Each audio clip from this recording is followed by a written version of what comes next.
એટલે પહેલી વાત તો મેં કીધું રાજુભાઈ ને ફાયદો ઈ શું ફાયદો ઈ તમને કહું. પહેલો ફાયદો ઈ કે ઈ મતદારોને પૂછીને ગયા છે અને ખાલી પૂછ્યું નથી, એને મતદારોને કીધું કે તમારા મુખ્ય પ્રશ્ન જે આપણને ચોટીલા અને સુરેન્દ્રનગર પંથકમાં નડે છે એ સૌથી મોટો પ્રશ્ન શું છે? ઓબ્વિયસલી પાણીનો છે. આવો એને રીતસર કીધું. અને તમે એક વાત તો બેન હકીકત છે ને, કોંગ્રેસ હોય કે આમ આદમી પાર્ટી અત્યારે એ શું કે છે કે ભાઈ જો તમે અમારી સરકાર બનશે તો અમે ફલાણી કામ કરી દેશું, એવું તો એ કે જ છે ને. કારણ કે કામ કોણ કરી દે? જેની સરકાર હોય એ કરી દે, એ તો સ્વાભાવિક વાત છે. તો સરકાર ન હોય તો ક્યાંથી મેળ પડે મને કયો? એટલે આપની જાણ ખાતર એને કીધું કે ભાઈ પાણીનો મેઇન પ્રશ્ન જે સુરેન્દ્રનગર પંથકમાં જે છે તો એનો પ્રશ્ન ઉકેલવાનું હું તમને સરકાર પાસેથી ખાતરી લઈ દઉં તો કઈ વાંધો ખરો? અને પછી એને લઈ દીધી. આજથી 1.5-2 મહિના પહેલાની વાત કરું છું. જીતુભાઈ વાઘાણી ઇત્યાદિએ સરકાર તરફથી પ્રવક્તા છે એટલે સરકારના એને સૈદ્ધાંતિક મંજૂરી જેને કહેવામાં આવે, જે ખાતાકીય રીતે વાત છે, સૈદ્ધાંતિક મંજૂરી શું કે સૌની યોજના મારફતે આ વિસ્તારના જેટલા ગામડા છે ચોટીલા સુરેન્દ્રનગર પંથકના જ્યાં કુદરતી તળાવો છે એમાં પાણી ભરી દેવાશે અને સિંચાઈનું પાણી મહત્તમ રીતે આપવામાં આવશે. બધાએ પછી રાજુભાઈએ પણ કીધું ભાઈ હું શું કામ જોઈન્ટ થયો છું. જોઈન્ટ તો બીજું શું થવાનું હોય, આપણે બધા જાણીએ છીએ. હવે એ કહેશે કે ભાઈ આ મેઇન સ્ટ્રીમ મીડિયા જેવું જેમ છે આ સરકાર જે છે એ જ કાંઈક તો કરી શકે ને. તો સરકારે અમને ખાતરી આપી છે ખેડૂતોના પ્રશ્નો હલ કરશે. તો બીજું જોઈએ શું?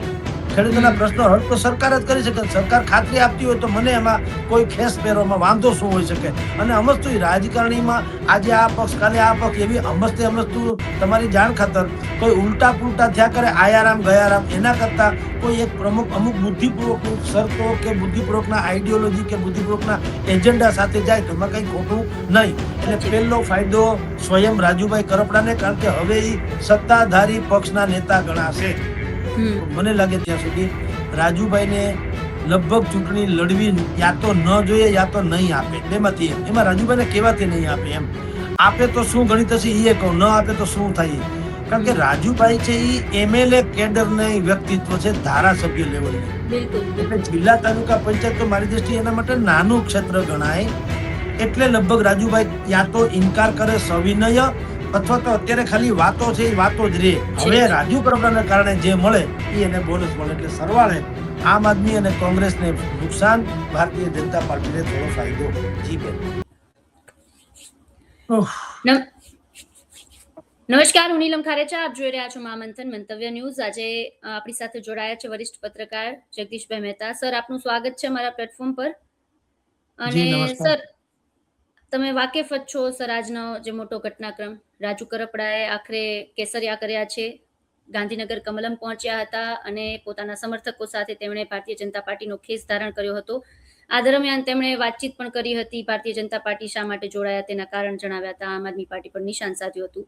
સર, સવાલ મારા બે છે આ આખા ઘટનાક્રમમાં. પહેલી વાત તો એ કે ભારતીય જનતા પાર્ટીમાં રાજુ કરપડાના જોડાતા કોને વધારે ફાયદો છે, પહેલો સવાલ. અને બીજો સવાલ એ કે આગામી સ્થાનિક સ્વરાજની ચૂંટણીમાં જો રાજુ કરપડા જોડાય છે તો પછી શું લાગે છે કે જે ખેડૂતો સાથે ખેડૂતોનું જે સમર્થન હતું અત્યાર સુધી રાજુ કરપડાને, એ સમર્થન યથાવત રહેશે? આપના મતે જણાવો. જુઓ નીલમબેન, પહેલી વાત તો રાજુભાઈ ભારતીય જનતા પાર્ટીમાં જોડાયા એ આશ્ચર્યની વાત નથી, કારણ કે છોરો કેદાડાનો પૈણું કરતો હતો. જી જી.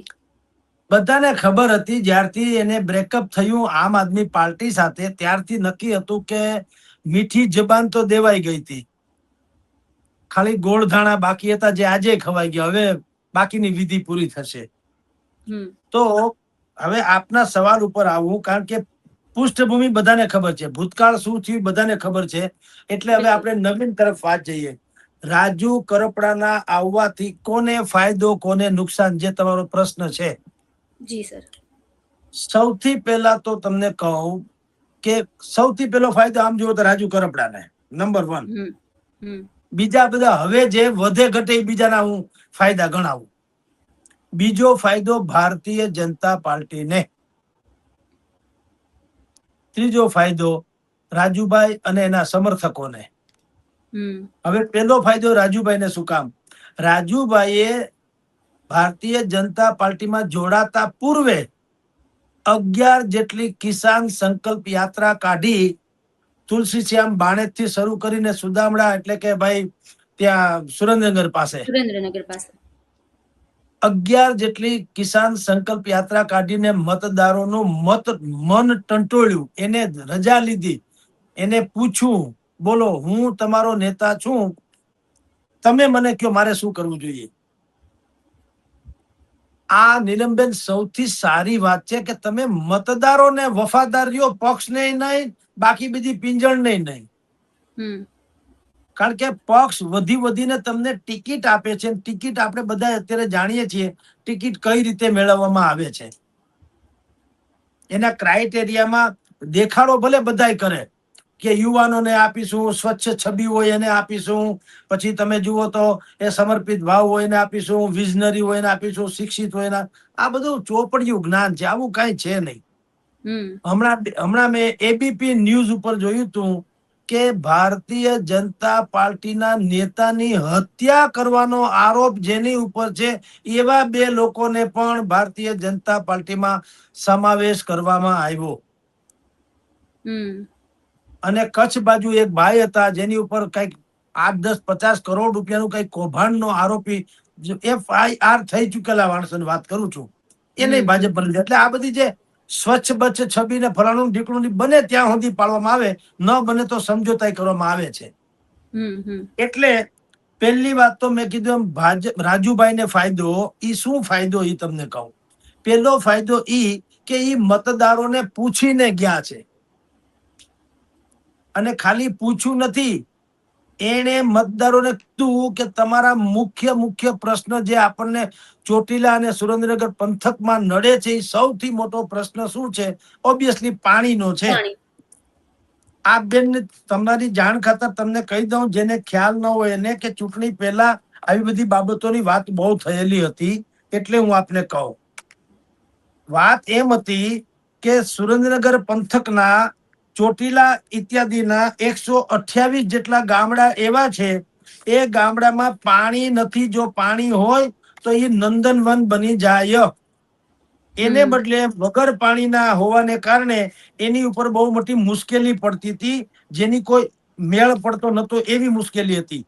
તો રાજુભાઈ કરપડાએ ભારતીય જનતા પાર્ટી જોઈન કરતા પહેલા એને એવી વાત કરેલી જે તે એના સમર્થકોને કે ભાઈ હું ભારતીય જનતા પાર્ટીમાં જોડાઉં, પણ એક શરત, મારે મારા માટે જોડાવાનું નથી, તમારા માટે જોડાવાનું છે. એટલે હું તમને કહું કે હું ભારતીય જનતા પાર્ટીમાં જોડાઉં તો શું કરીશ? તો જેટલી પ્રોબ્લેમ પાણીનો છે ચોટીલા પંથકમાં, ત્યાં ધોરી ધજા ડેમ સુધી જ પાણી અત્યારે આવે છે સૌની યોજના મારફત નર્મદાના. અને ચોટીલાથી માંડીને સુરેન્દ્રનગર પંથકમાં એવા કેટલાય કુદરતી જળાશયો છે જેને પાણીથી ભરી દેવામાં આવે સૌની યોજના દ્વારા, તો એ વિસ્તાર નવપલ્લિત થઈ જાય, જે અત્યારે બિલકુલ વેરાન જેવો છે. એક રાજપરા નામનું ગામ છે, એ ગામમાં 8-10 ગામનું હટાણું હતું, એવું ભર્યું ભાદરું ગામ હતું. પાણીના અભાવે અત્યારે ખાલી ખમ છે અથવા તો વેરાન છે. તો રાજુભાઈએ કિસાન સંકલ્પ યાત્રા વગેરે કાઢીને શું કર્યું? એને સૌથી પહેલા તો બધાય ખેડૂતોને કીધું કે તમારો મેઇન પ્રશ્ન જે પાણીનો છે, ધારો કે હું ઉકેલવા તરફ જાઉં અને સરકાર પાસેથી ખાતરી મેળવી લઉં, તો તમને હું કોઈ પક્ષમાં જોઈન્ટ થાઉં તો વાંધો ખરો? આવું એને રીતસર કીધું. અને તમે એક વાત તો બેન હકીકત છે ને, કોંગ્રેસ હોય કે આમ આદમી પાર્ટી અત્યારે એ શું કે છે કે ભાઈ જો તમે અમારી સરકાર બનશે તો અમે ફલાણી કામ કરી દેશું, એવું તો એ કે છે ને. કારણ કે કામ કોણ કરી દે? જેની સરકાર હોય એ કરી દે, એ તો સ્વાભાવિક વાત છે. તો સરકાર ન હોય તો ક્યાંથી મેળ પડે મને કયો?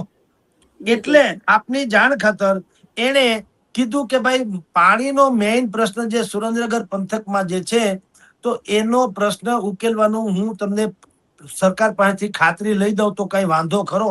અને પછી એને લઈ દીધી. આજથી 1.5-2 મહિના પહેલાની વાત કરું છું. જીતુભાઈ વાઘાણી ઇત્યાદિ એ સરકાર તરફથી પ્રવક્તા છે એટલે સરકારના એને સૈદ્ધાંતિક મંજૂરી જેને કહેવામાં આવે, જે ખાતાકીય રીતે વાત છે, સૈદ્ધાંતિક મંજૂરી શું કે સૌની યોજના મારફતે આ વિસ્તારના જેટલા ગામડા છે ચોટીલા સુરેન્દ્રનગર પંથકના, જ્યાં કુદરતી તળાવો છે એમાં પાણી ભરી દેવાશે અને સિંચાઈનું પાણી મહત્તમ રીતે આપવામાં આવશે. હવે આ જો વાતની એને પેલા તો ભારતીય જનતા પાર્ટી જોઈન્ટ કરા પહેલા જ એક મહદ અંશે કયો તો ઓન પેપર ઓન ફિલ્ડ ઉતરે ત્યારની વાત ત્યારે, પણ કમસે કમ ઓન પેપર તો એને એક વચન તો એને પૂર્ણ કર્યું. અને એટલે જ કોઈ પણ એના જે સમર્થકો, જે હજારો સમર્થકો એના હતા, 11 જેટલી સંકલ્પ યાત્રા કાઢી, 300 જેટલી કાર ને 150 જેટલા 200 જેટલા ટ્રેક્ટર ની યાત્રા એને રેલી કાઢેલી. તો કોઈ એક ઇન્ડિવિજ્યુઅલ વ્યક્તિ, ખાલી વ્યક્તિ, કારણ કે એ પછી આપમાં તો હતા નહીં, ભાજપમાં જોઈન્ટ થયા નતા, તો વચ્ચે જ ખાલી રાજુ કરપડા તો પણ એને આવી જંગી રેલીઓ કરી બતાવી અને પોતે શું છે ઈ પણ એને એનું વજન એને મપાવી લીધું. નહીં તો શું થાય કે તમે જયારે બીજા કોઈ પક્ષમાંથી લબડી જાઓ ત્યારે આવા કોઈ શાસક પક્ષ જ્યાં અત્યારે નાખા માગ નથી એટલા નેતાઓ છે, તો ઈ કે આવવું હોય તો આવો, પણ અમે તમને તમારી કોઈ શરત મંજૂર રાખશું નહીં. એને બદલે રાજુભાઈએ અહીંયા આવતા પહેલા પોતે શું છે ઈ આ પ્રકારની કિસાન રેલીઓ કરીને સાબિત કરી દીધું કે મારી સાથે આટલા હજારો કિસાનોનો સંકલ્પ છે અને મારી સાથેનો સપોર્ટ છે, બોલો હવે તમે કયો એમ કરું. એટલે એની કેટલીક શરતો સાથે, શરતોમાં તો બીજું હું ખેડૂતોના પ્રશ્નો હલ કરવાની વાત છે. એટલે એમ કરીને ભારતીય જનતા પાર્ટીમાં આજે કમલમમાં 200 જેટલી કારના કાફલા સાથે સવારે ગયા. 1 વાગ્યાની આડેગાળે એને ખેસ પહેર્યો, કેસરીયો, ભાઈ અનિરુદ્ધસિંહ દવે કે અનંતભાઈ દવેના હસ્તે, કચ્છવાળા, અને ટૂંકમાં બધા ગોરધનભાઈ ઝડફિયા ઇત્યાદિ બધા હાજર હતા, સુરેન્દ્રસિંહ વાળા વગેરે. અને બધાએ પછી રાજુભાઈએ પણ કીધું ભાઈ હું શું કામ જોઈન્ટ થયો છું. જોઈન્ટ તો બીજું શું થવાનું હોય, આપણે બધા જાણીએ છીએ. હવે એ કહેશે કે ભાઈ આ મેઇન સ્ટ્રીમ મીડિયા જેવું જેમ છે, આ સરકાર જે છે એ જ કંઈક તો કરી શકે ને. તો સરકારે અમને ખાતરી આપી છે ખેડૂતોના પ્રશ્નો હલ કરશે, તો બીજું જોઈએ શું?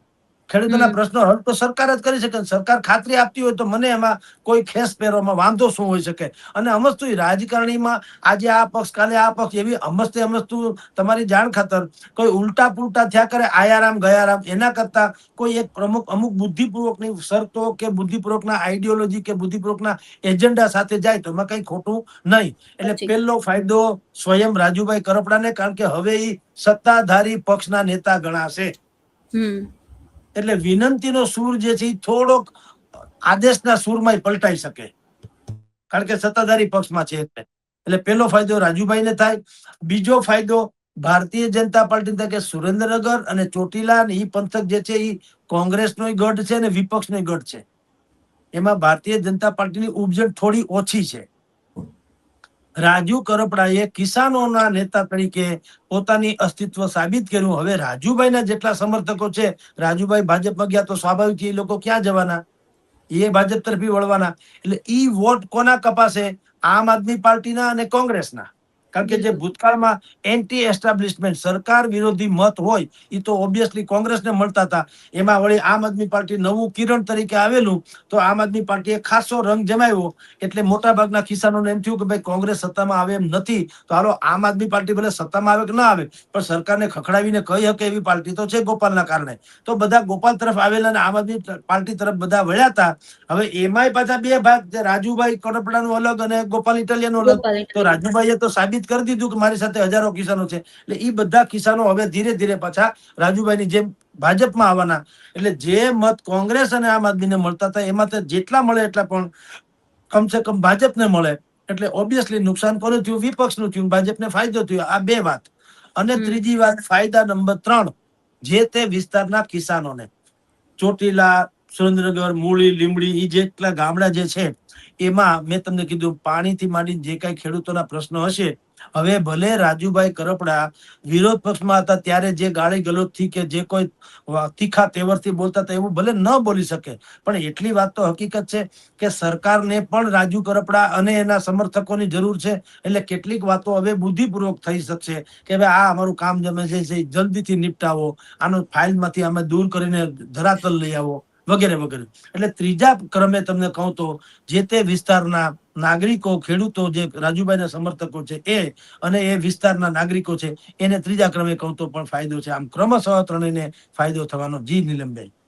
સર એક બીજો સવાલ જે હતો કે સ્થાનિક સ્વરાજની ચૂંટણી નજીક છે, કદાચ એવી પણ વાત સંભળાય છે કે રાજુભાઈ ચૂંટણી લડે તો ખેડૂતોનું જે સમર્થનની તમે વાત કરી એ સમર્થન યથાવત રહેશે રાજુભાઈને, તમને લાગે છે? જો બેન એવું છે, પેલા મને તો જો કે મારી રીતે કહું છું, એમાં પછી રાજુભાઈને નિર્ણય કરે સરકાર એની રીતે જે કરતા હોય તે, પણ મને લાગે ત્યાં સુધી રાજુભાઈને લગભગ ચૂંટણી લડવી યા તો ન જોઈએ યા તો નહીં આપે, બેમાંથી એમાં રાજુભાઈને કેવાથી નહીં આપે, એમ આપે તો શું ગણિત હશે એ કહું, ન આપે તો શું થાય.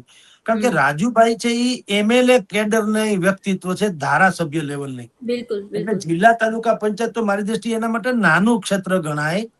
એટલે લગભગ રાજુભાઈ યા તો ઇનકાર કરે સવિનય, અથવા તો અત્યારે ખાલી વાતો છે એ વાતો જ રે.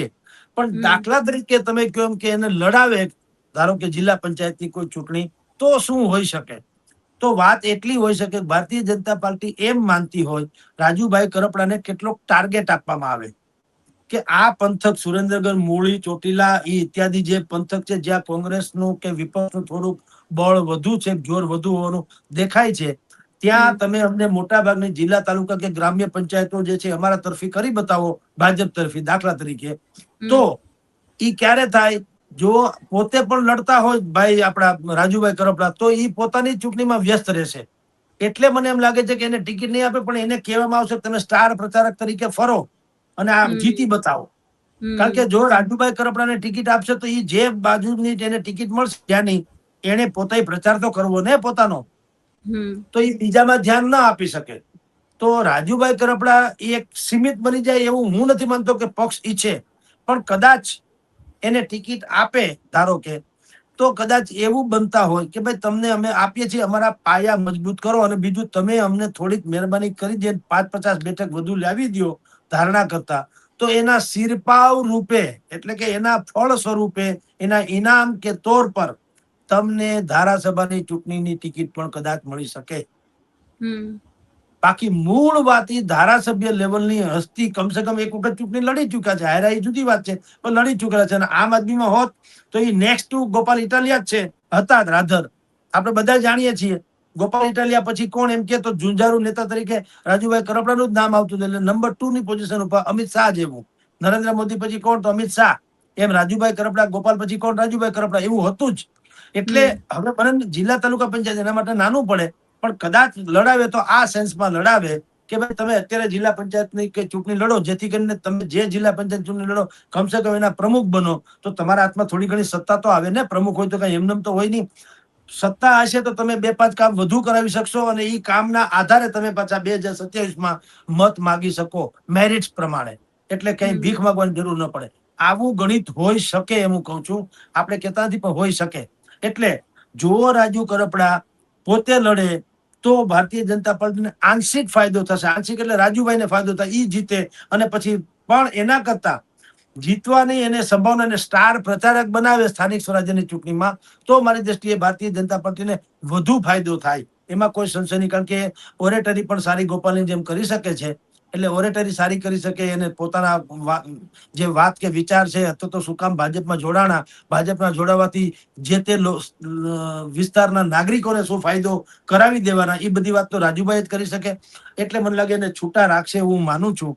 અને એ રીતે જો ગણતરી તમે જુઓ તો ઓબ્વિયસલી જે ખેડૂત વર્ગ, જે એન્ટી કોંગ્રેસી કે એન્ટી બીજેપી લોકોના હતા, અસંતુષ્ટો હતા, ચૂંટણીમાં લડવા માટે મહત્વાકાંક્ષી હતા, હાસ્યામાં ધકેલાયેલા હતા, એ બધા જ લોકો જે એક સમયે ભાજપમાંથી અલગ થઈ કોંગ્રેસમાં આવ્યા, કોંગ્રેસના પીઢ હતા, એમાં મેં ગણાવે એ કેટેગરીના હતા, એ લોકોને એમ હતું કે આમ આદમી પાર્ટીમાં આપણો મેળ પડશે. હવે આમ આદમી પાર્ટીમાંથી રાજુભાઈ અલગ થયા છે, બાકી આમ આદમી તો છે જ એની રીતે, પણ આમ આદમીમાંથી રાજુભાઈ અલગ થયા, એટલે એમાં ટૂંકમાં ડિવાઈડ એન્ડ રૂલ્સ, ભાગલા પાડો રાજ કરો, એના જેવી વાતો થઈ. તો એ વિસ્તારના નાગરિકો પૂરતી જ આ ભાઈ વાત કરે, ધારો કે રાજુભાઈ કરપડા, કે ભાઈ અમે સરકારી, હવે હું સરકાર ભારતીય જનતા પાર્ટીમાં આવી ગયો છું, તમારી અમુક પ્રશ્નો જે છે એ હવે મારી ફરજ બને છે કે હું તમને કરી બતાવું. કારણ કે હવે બાનાબાજી તો હાલ એમ નથી, તમે શાસક પક્ષમાં તો જુઓ, વિપક્ષમાં હોય તો એમ થાય કે અમે સરકારમાં હોય તો કરી શકીએ, સરકારમાં નથી તો અમે કેવળ રજૂઆત કરી શકીએ. પણ હવે રાજુભાઈ એમ તો નહીં કહી શકે કે હું સરકારમાં નથી, સરકારમાં જ ગણાવ, તમે શાસક પક્ષમાં છો.